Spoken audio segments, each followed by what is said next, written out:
Hi, everybody. Raven Willow.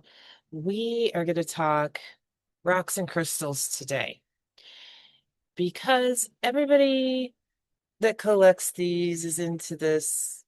When you go to that metaphysical store, you go to that crystal shop, or you're out hiking and you're looking, when a crystal or a rock calls to you, you can feel it. It's like a magnet. You're locked into that thing, it's locked into you.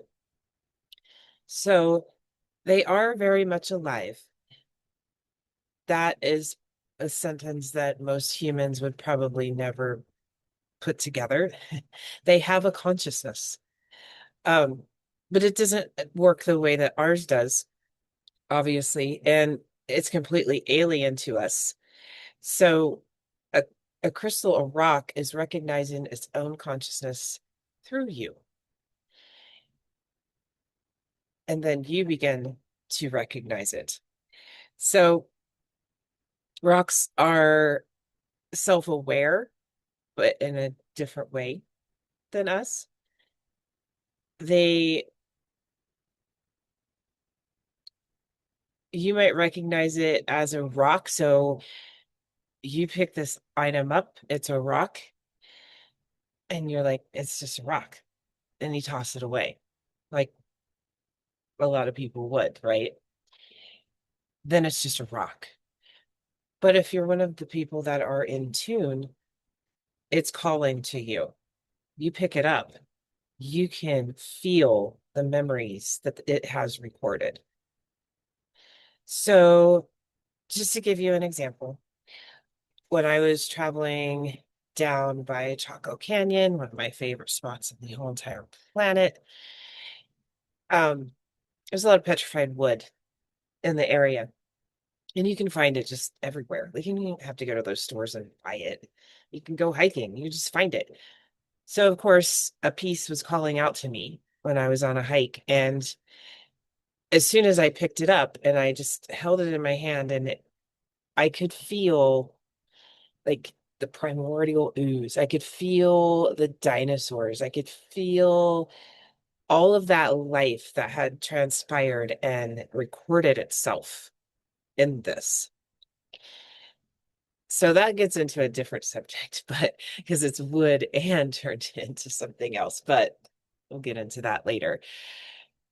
But this is the way that rocks work. Everybody that's in the paranormal fields, if you follow these things, you hear people talk about places that have a lot of limestone, places like that records the energy.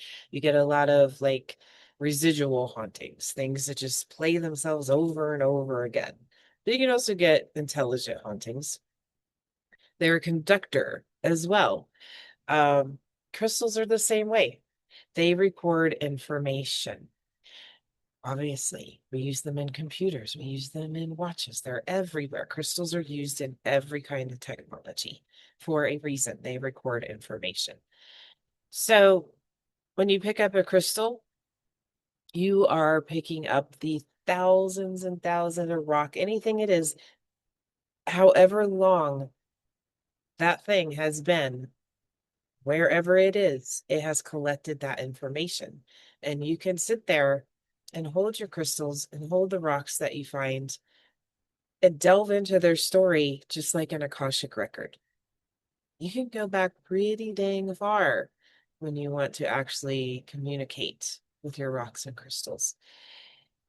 So, this is one of those fun podcasts where people are going to be like, what in the crap? And this lady is off her rocker. And what the hey is she talking? What?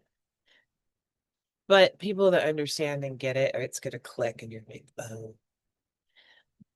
So, this is why rocks and crystals are alive. They have a consciousness. They record events, they record history, which makes me love them even more because I'm obsessed with history. So when you're shopping for your crystals, shopping for your rocks, don't do it online if at all possible. I know there's those fun places where you can get like a whole box of crystals every month and all the things. And there are times when I have to buy mine online because whatever I'm looking for just isn't available to me locally. But either way, as soon as you get it, you're going to want to feel it and hold it and test it out and feel that energy. Is it compatible with you? Because not all crystals are going to be compatible with you. Not all rocks are compatible with you either. So when you choose rocks for your landscaping, for your home, or you just out collecting like I do, you need to feel them out and make sure they're good for your home, good for your property. They record things. They record negative things too. I've had a my bestie's little girl when she was a lot younger. She's like me and she likes to collect little rocks and loves animals and all the things. And so I was watching her hang out and she's like, I've got these rocks, but there's this one and I picked it up at the bus stop and it scares me. And I was like, it scares you. Let's see it. Let's hold it. And as soon as I put it in my hand, I was like, whoa, it was like negative. Like, oh, this thing is like recorded some very nasty, nasty things. And I was like, okay, we got to get rid of this and put it somewhere. So I sealed it and dug a hole and buried it and different things. But those are things that can happen. So pay attention to those energy cues and those messages that you get. And all the crystals that you already have, keep holding them. Dig into their Akashic records. Get that information. Get their story. It goes back a long, long way. So have fun digging and finding and collecting, everybody. If anybody has any questions, please leave a comment. I will reply. You can always email me and message me. I will always reply to general questions. Please like and subscribe to this channel. We don't have many yet, but we are getting them and it's amazing and it helps immensely when you like and subscribe and share the information. So thank you very much.